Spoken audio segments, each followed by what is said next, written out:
The bull that arrived on the trailer was not the bull that Desmond Harris paid for. Desmond knew it the second the gate opened. He'd paid $6,800 for a 4-year-old registered Angus named Ridgeline, a proven sire with 3 seasons of calf data and EPDs that filled a catalog page like a resume from a man who's never been fired. Black, thick, 1,600 pounds. The kind of bull that photographs well and produces predictable calves and makes the accountant nod when the sale checks come in. The bull that walked down the ramp was none of those things. He was young, maybe 18 months, not 4. He was red. Hereford cross, clearly, with a white face that looked like someone had dropped a bucket of paint on his head from a height that didn't care about accuracy. He was moderate, maybe 900 pounds where Ridgeline should have been 1,600. And he looked at Desmond with the confused expression of an animal that had been loaded into one trailer and unloaded into a world that smelled different from anything he'd known. Desmond stood in his yard in Okfuskee County, Oklahoma, holding a halter he'd sized for a 1,600-pound bull and looking at a 900-pound calf that was approximately half the animal he'd ordered. He called the seedstock ranch in Nebraska, a place called a seedstock ranch that he'd bought from twice before without incident. The office manager answered, "Ma'am, I ordered Ridgeline, lot 214 from your spring catalog. You shipped me a yearling Hereford cross that I've never seen in any catalog you've ever printed." The silence on the other end carried the specific frequency of a mistake being discovered in real time. After 10 minutes of hold music and 3 different voices, Desmond got the answer. The loading crew had pulled the wrong pen. Ridgeline was still in Nebraska. The bull on Desmond's trailer was a young crossbred from an adjacent pen that was scheduled for a commercial sale the following week. A mix-up, an apology. They'd arrange pickup within 5 days and ship Ridgeline immediately at no additional cost. Desmond hung up, looked at the young bull standing in his holding pen, red body, white face. Not what he ordered, not what he paid for, not what his operation needed. Or so he thought. Now I need to tell you about Desmond Harris. Because this story is about what a man sees when he's been looking at cattle long enough to see things that catalog numbers don't measure. Desmond was 53. He ran 90 cows on 240 acres of blackjack oak and blue stem pasture outside of Okemah, the county seat of Okfuskee County, east central Oklahoma, where the cross timbers transition from prairie to woodland and the farms nestle into the hills like animals bedded down in tall grass. Desmond was a 3rd-generation cattleman. His grandfather, Otis Harris, had started the operation in 1952 on 80 acres he'd bought with wages saved from 20 years of working cattle on ranches across the Oklahoma Panhandle. Otis was one of the black cowboys who built the Western cattle industry from the inside, doing the work, learning the trade, earning the knowledge that comes from handling 10,000 head of cattle over 2 decades, and then used that knowledge to build something of his own on ground that belonged to him. Otis didn't talk about the years on other men's ranches. He talked about the cattle, what he'd learned by watching, the way a good bull moves, the way a cow carries herself when she's bred right, the small details that separate an animal that will produce for 12 years from one that will break down in 4. 20 years of studying cattle he didn't yet own, building a library of knowledge that nobody could take from him, even when the paycheck was small and the work was someone else's. Desmond's father, Clarence, expanded the operation to 160 acres. Desmond expanded it to 240, 3 generations on the same ground. The Harris name in Okfuskee County meant something specific.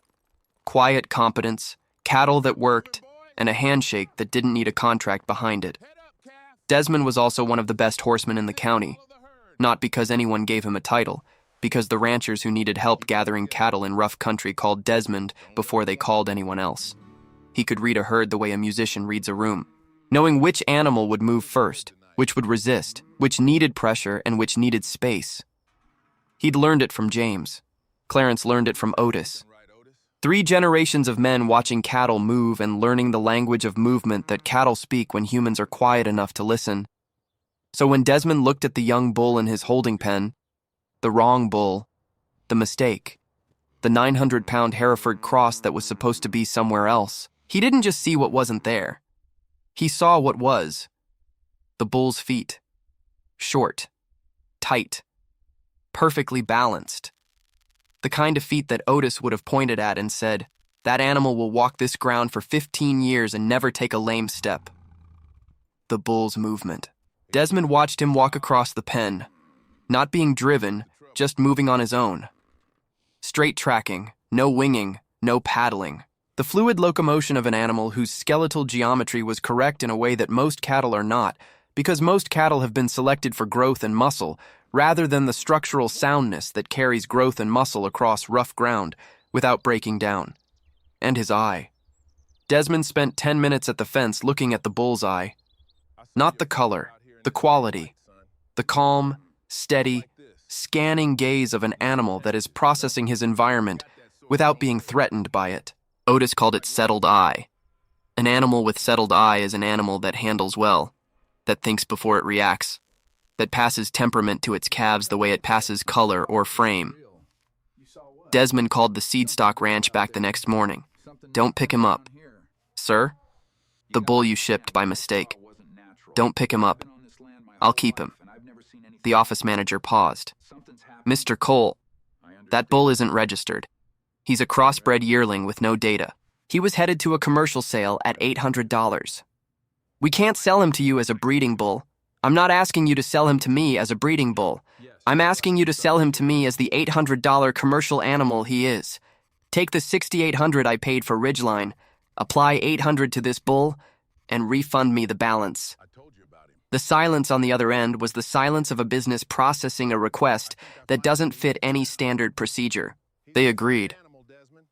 Desmond kept the bull, paid $800 for an animal that the ranch considered inventory overflow. His neighbor, Darrell Pittman, who ran cattle on the adjoining property and had been friends with Desmond since they were both 17, came over that evening and looked at the bull. "Desmond, you paid $6,800 for a registered Angus and you're keeping the wrong bull instead? I'm keeping the right bull. The one they sent by accident is better than the one I ordered on purpose." Darrell looked at the young Hereford cross.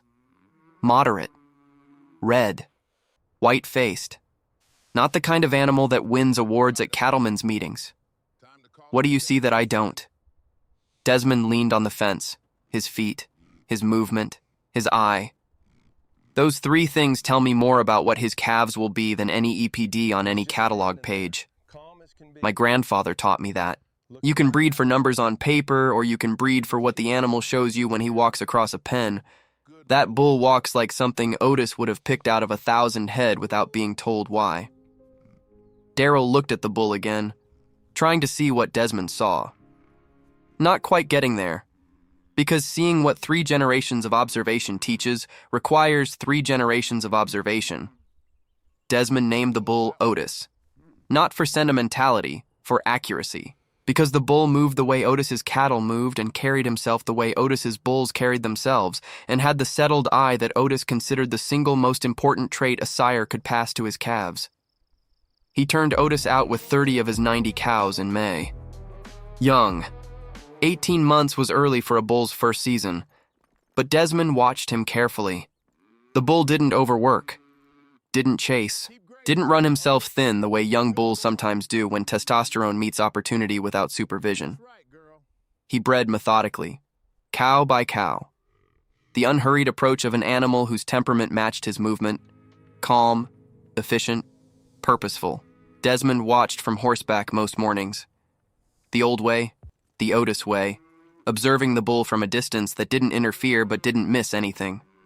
First season, 26 of 30 settled, 87%. On an 18-month-old bull in his first exposure, above average for a yearling.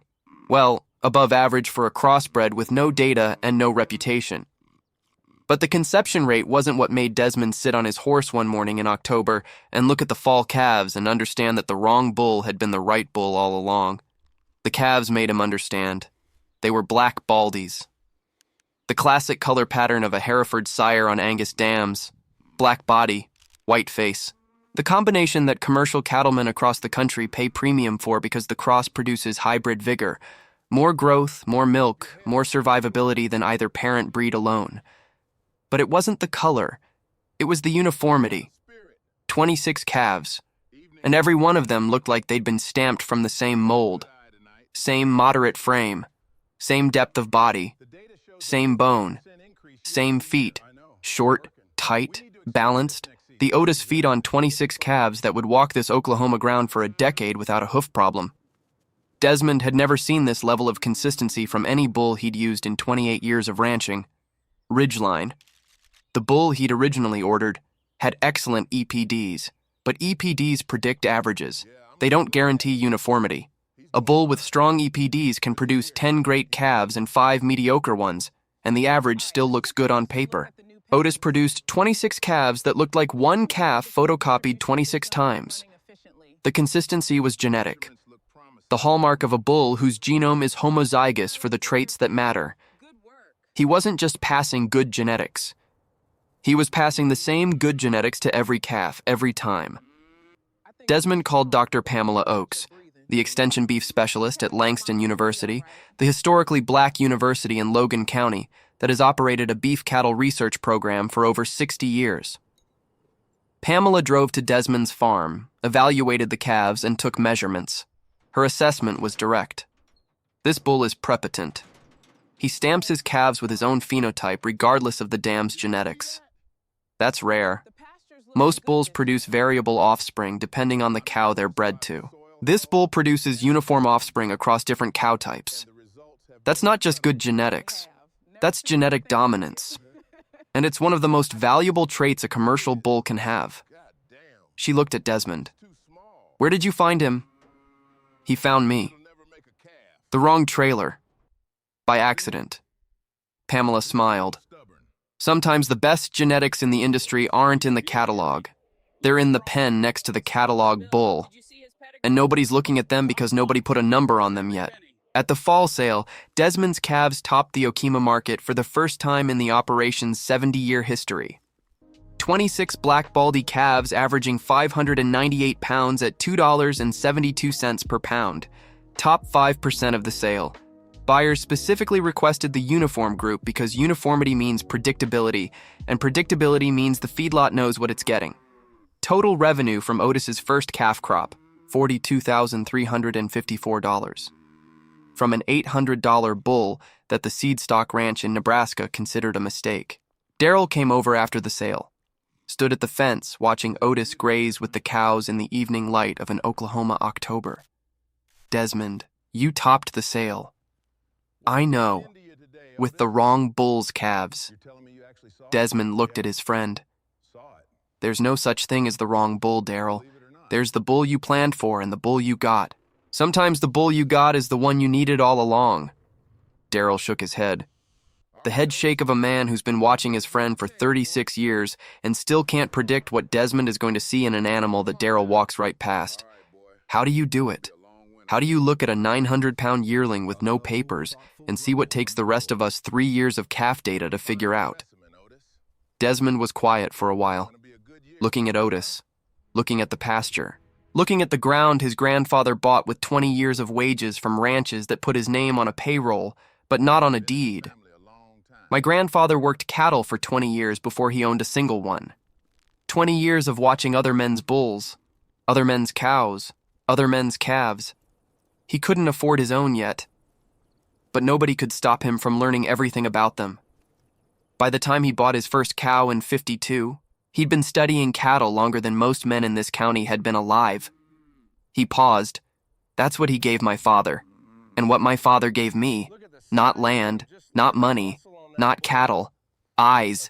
30 years of his eyes and 60 years of his father's eyes, looking at the same thing. How an animal moves, how it stands, how it looks at the world. You don't learn that from a catalog. You learn it from watching, and my family has been watching longer than most families in this industry have been in it. Otis is 5 now. His calves have topped the Okemah sale 3 years running. Desmond leases semen rights to 4 operations in Okfuskee and McIntosh counties. The $800 mistake generates approximately $12,000 per year in semen fees on top of the calf revenue. The seedstock ranch in Nebraska contacted Desmond last year. They'd heard about Otis's performance, wanted to know if Desmond would sell the bull back to them for their crossbred program. Desmond said no. They accidentally shipped me the best bull I've ever owned. I'm not sending him back so they can put a catalog number on genetics they didn't know they had. And charge $10,000 for semen from an animal they valued at $800 when he walked off the wrong trailer. He didn't say that with anger. He said it with the calm precision of a man who understands exactly what happened and exactly what it's worth. Otis stands in the pasture most evenings. Red body, white face, moderate frame, feet like his name. The settled eye that 3 generations of Harris men have been selecting for since Otis the grandfather walked onto his first ranch at 17 and started watching cattle with the focus of a man who knew he was building a library that his grandsons would read with their hands. Some bulls arrive by plan, papers in order, genetics projected, price negotiated, and some bulls arrive by accident, on the wrong trailer, to the wrong farm, and become the best decision the farm ever made.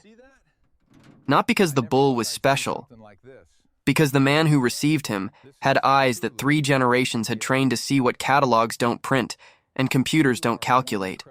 The quiet thing, the feet thing, the movement thing. The thing that Otis Harris learned on other men's ranches 60 years ago and passed to his grandson through a handshake and a sentence that Desmond still hears every time he looks at a bull. Watch how he walks, son. The walk tells you everything the paper never will.